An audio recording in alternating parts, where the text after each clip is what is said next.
स्वागत है दोस्तों आपका हमारे चैनल स्ट्रॉन्ग एजुकेशन एकेडमी में। आज के वीडियो में हम जानेंगे मोल प्रभाज किसे कहते हैं। मोल प्रभाज विलयन के कुल मोलों की संख्या में विलेय या विलायक के मोल की संख्या को मोल प्रभाज या मोल अंश कहा जाता है। पहले आप इसकी परिभाषा लिखिए मोल प्रभाज की कि विलयन के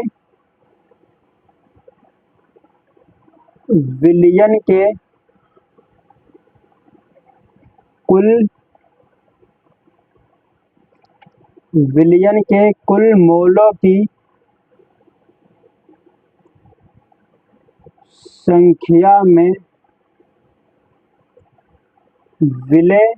मोलों की संख्या में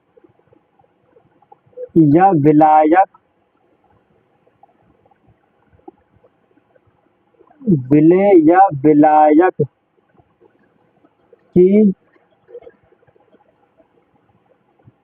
मोल की संख्या को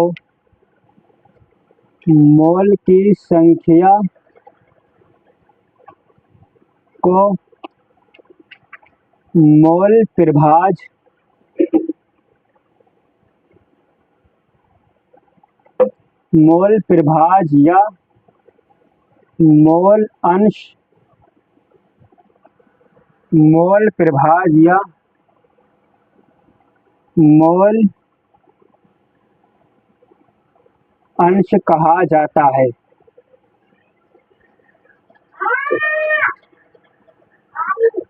कहा जाता है।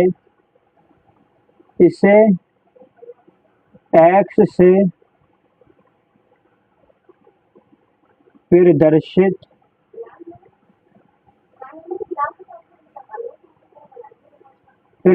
करते हैं। ये मोल प्रभाज की परिभाषा है, यानी विलयन के कुल मोलों की संख्या में विलेय या विलायक के मोल की संख्या को मोल प्रभाज या मोल अंश कहा जाता है। इसे x से प्रदर्शित करते हैं।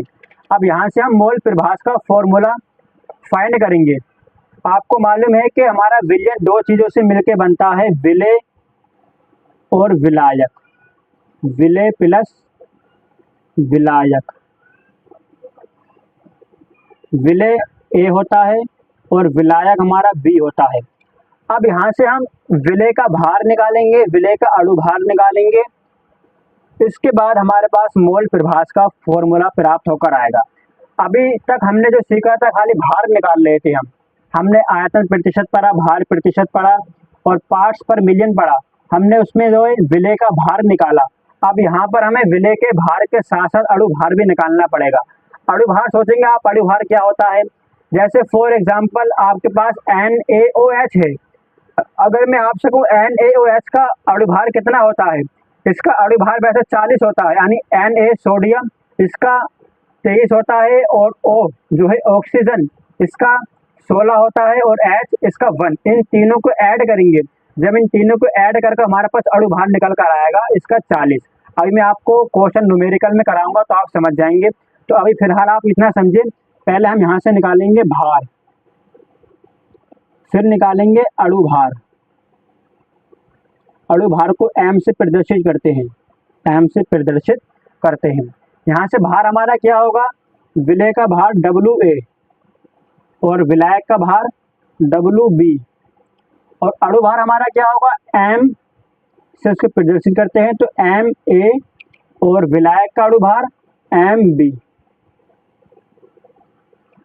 विलेय का भार हमारा WA और विलायक का भार WB और अणुभार विलेय का अणुभार MA और विलायक का अणुभार W वो MB।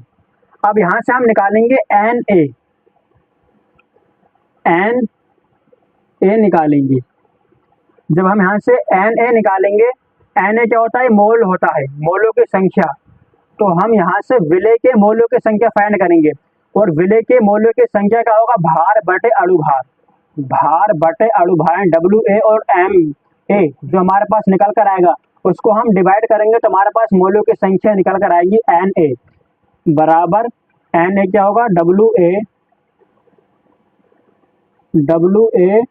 और MA और ऐसे ही NB यानी विलायक के मोलों की संख्या। एन बी, एन जो हमारा क्या है, मोलों की संख्या है। याद रखिए भार हमारा जो विलेय का भार डब्ल्यू है और विलायक का भार डब्ल्यू बी, अणु भार एम ए और एम बी। अब इन दोनों को डिवाइड करके हमारे पास मोलों की संख्या निकल कर आएगी, जैसे हम एन ए कहते हैं। यहाँ पर एन ए होगा डब्ल्यू ए बटे एम ए, और एन बी क्या आएगा, डब्ल्यू बी बटे एम बी, डब्ल्यू बी बटे एम बी। ये हमारा निकल कर आएगा मोलों की संख्या। अब यहाँ से हमें प्राप्त करनी है मोल प्रभाज का फॉर्मूला। मोल प्रभाज को किससे डिनोट करते हैं, एक्स से। मोल प्रभाज, मोल प्रभाज, हमें मोल प्रभाज निकालना है तो विलायक का मोल प्रभाज अलग निकालेंगे और विलेय का मोल प्रभाज अलग निकालेंगे। अब विलेय का मोल प्रभाज निकालेंगे तो मोल प्रभाज को तो एक्स से डिनोट करते ही हैं। हम विलेय का निकालेंगे तो उसकी पहचान के लिए हम लिखेंगे ए, तो एक्स ए।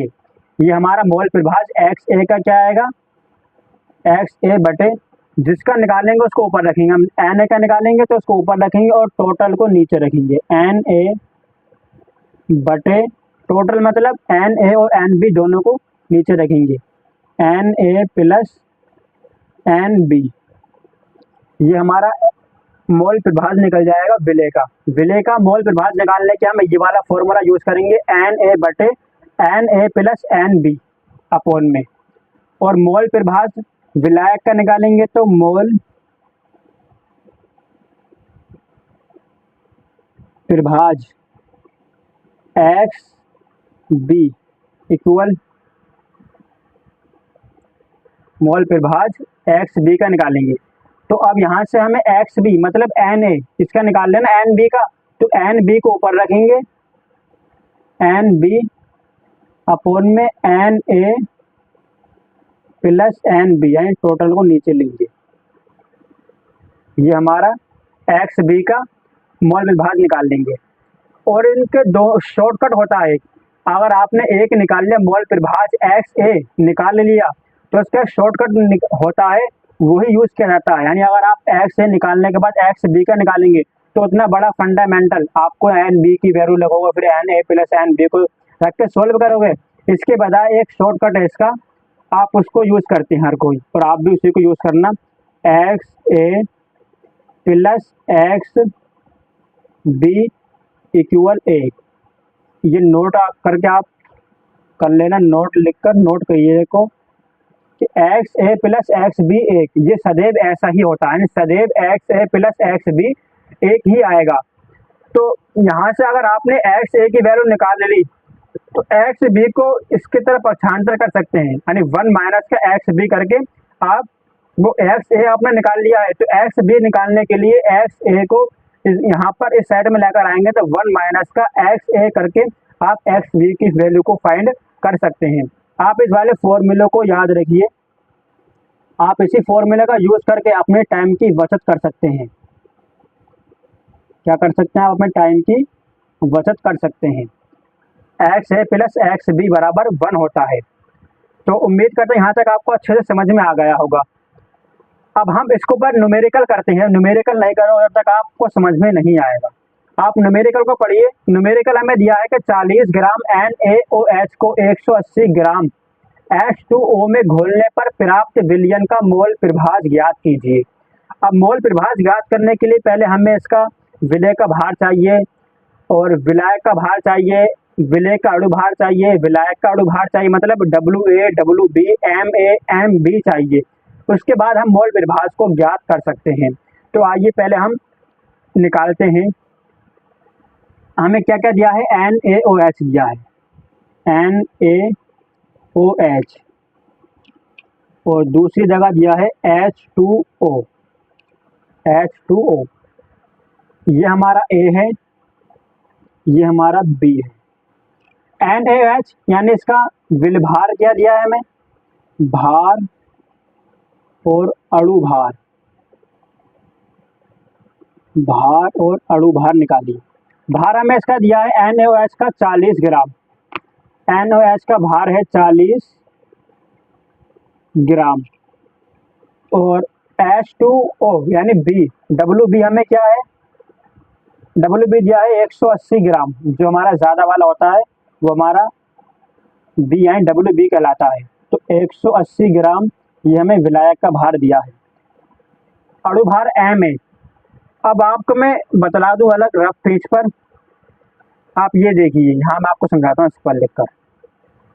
जैसे आपको दिया है NaOH, दूसरी चीज ले लेते हैं, ये नोटबुक ले लेता हूँ। आपको दिया है क्वेश्चन में NaOH और दूसरा दिया है H2O, इनके हमें अणु भार निकालने हैं। तो Na का अणु भार होता है 23, आपको ये याद करना पड़ेगा, प्लस O यानी ऑक्सीजन का भार होता है 16, प्लस H का अणु भार होता है 1। अब इनको आप जोड़ेंगे तो आपके पास कितने आएंगे, 23 और 16 39, प्लस का 1 कितना होंगे 40। तो हमारे पास NaOH का M जो A निकल कर आएगा, Ma 40 निकल कर आएगा, और H2O का एक MB कितना निकलेगा इसका।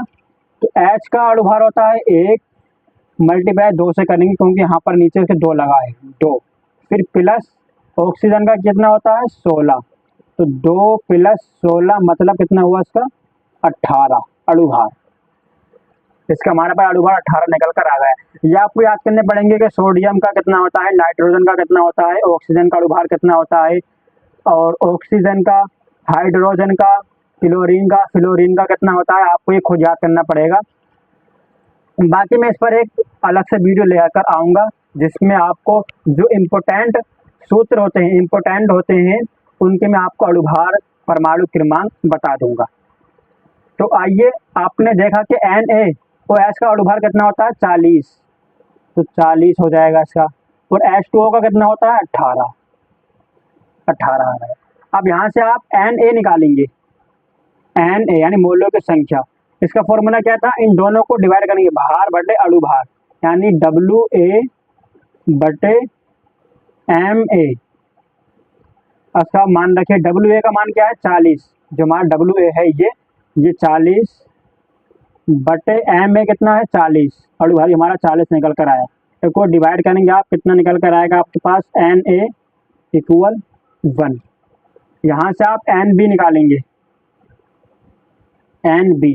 NB कितना है, तो भार बटे अणु भार, यानी भार हमारा 180 है, तो 180 बटे 18। अब आप इसको डिवाइड करेंगे तो आपके पास NB यहाँ से निकल कर आएगा 10 आपके पास इसमें निकल कर आ जाएगा। उम्मीद करता हूँ यहाँ तक आपको अच्छे से समझ में आ गया होगा। अब आपके पास Na भी निकल कर आ गया और NB भी निकल कर आ गया। Na कितना है आपके पास 1 और NB कितना है आपके पास 10। Na भी निकल कर आ गया, NB भी निकल कर आया आपके पास। अब इसे आप जो है मोल प्रभाज वाले सूत्र पर रखिए, जो मैंने आपको सूत्र लिखवाया है, ये Na बटे Na प्लस NB, आप x यानी 1 का निकाल लीजिए। उसके बाद आप इस वाले नोट्स को यूज कर XB की मान निकाल सकते हैं। आपको इस तरीके से यानी NB का मान और Na प्लस NB का मान रखने की ज़रूरत नहीं है, खाली आप पहले 1 का निकाल लीजिए, फिर उसके बाद आप आसानी से दूसरे का निकाल लेंगे। तो आइए हम पहले XA का मान निकालते हैं, क्योंकि हमारे पास Na और NB आ गया है। तो Na हमारा कितना है 1, पहले ऊपर लिख लीजिए, Na बराबर है 1 और NB बराबर है 10। अब यहाँ से आप सूत्र पर लिखिए, सूत्र XA का, XA बराबर Na अपॉन में Na plus NB, Na plus NB। Na की वैल्यू कितनी है 1, अपॉन में रखेंगे Na की वैल्यू 1 और प्लस NB की वैल्यू 10। ये यहाँ से आप सॉल्व करेंगे 1 अपॉन 11। अब आप 11 को 1 में डिवाइड करेंगे, तो 1 में डिवाइड ऐसे होगा नहीं, बल्कि यहाँ 0 लगाएंगे, तो 0 लगाएंगे, पॉइंट लगाकर 0 लेंगे, 0 पॉइंट, फिर 10 से भी 11 को नहीं काट सकते आप, तो 1 और 0 लेंगे, फिर यहाँ 100 हो जाएंगे। तो आप 100 में 11 को डिवाइड करेंगे तो कितना आएंगे, 11 × 9 = 99। ये हमारे पास एक्स ए की वैल्यू निकल कर आएगी 0.09। यहाँ से आपने एक्स ए की वैल्यू को फाइंड कर लिया, यानी हमें आप सोचेंगे मैंने किस तरीके से लेकर आया, तो मैंने ये किया यहाँ पर 1 और 11 से हमें डिवाइड करना है 1 में। तो 1 को आप 11 से 1 से डिवाइड कर ना सकते, तो यहाँ आप पॉइंट लगाकर आप 11 से डिवाइड करेंगे तो 1 में तो जाएगा नहीं, तो आप यहाँ पर 0 लेंगे ना जाने के लिए, तो पॉइंट लगा देंगे यहाँ पर, फिर एक 0 और लेंगे, कहूँगा 10 में भी नहीं जा सकता ये, तो एक 0 और लेंगे। अब आप 11 को डिवाइड करेंगे 100 में, तो 11 नीम 99 आ जाएंगे। तो यही ये लिखा है मैंने 0.09, ये हमारा एक्स ए की वैल्यू निकल कर आ जाएगी। अब यहाँ से आपको एक्स बी की वैल्यू निकालनी है। अब एक्स बी की वैल्यू निकालने के लिए आप जो मैंने फॉर्मूला लगवाया कि आपको N B upon N A plus N B, वो वाला यूज मत करिए, बल्कि जो मैंने आपको नोट से लिखवाया था एक्स ए प्लस एक्स बी इक्वल 1, इसका अकॉर्डिंग आप लिखेंगे। तो एक्स ए को इस तरफ पहुँचा देंगे, यहाँ से X B equal 1 minus X A equal 1। X A की वैल्यू कितनी है हमारे पास, माइनस के 0.09, ये हमारी एक्स ए की वैल्यू है। अब यहाँ से आप इसको 1 में से माइनस करेंगे तो आपके पास कितना आएगा, यहाँ से देखिए 1 है 0.0, यहाँ से 0.09। अब आप इसे माइनस करिए तो 10 में 0 जाएंगे, बल्कि यहाँ से आप एक लेंगे तो यहाँ 10 हो जाएंगे, 0 में से 9 नहीं जा सकते, तो यहाँ से कैरी लेंगे 10 हो जाएंगे, 10 में से 9 माइनस करेंगे आपके पास 1 होंगे, तो यहाँ पर आप 9 रह जाएंगे, 9 को 0 में करेंगे माइनस तो 9 आएंगे, यहाँ पर आपका 0 रहेगा, पॉइंट लगा के 0, तो यहाँ से आपकी एक्स बी की वैल्यू 0.91 आ जाएगी, ये आपकी वैल्यू निकल कर आएगी। उम्मीद करता हूँ आपको अच्छे से समझ में आ गया होगा। यहाँ से आपने एक्स ए की वैल्यू को फाइंड कर लिया, यहाँ और एक्स बी की वैल्यू को आपने फाइंड कर लिया। अब आप यहाँ पर इस तरीके से लिख सकते हैं, एक्स ए यानी मोल प्रभाज 0.09 और एक्स बी इक्वल 0.91। ये हमने एक्स बी और एक्स ए की वैल्यू को फाइंड कर लिया। मिलते हैं नेक्स्ट वीडियो में।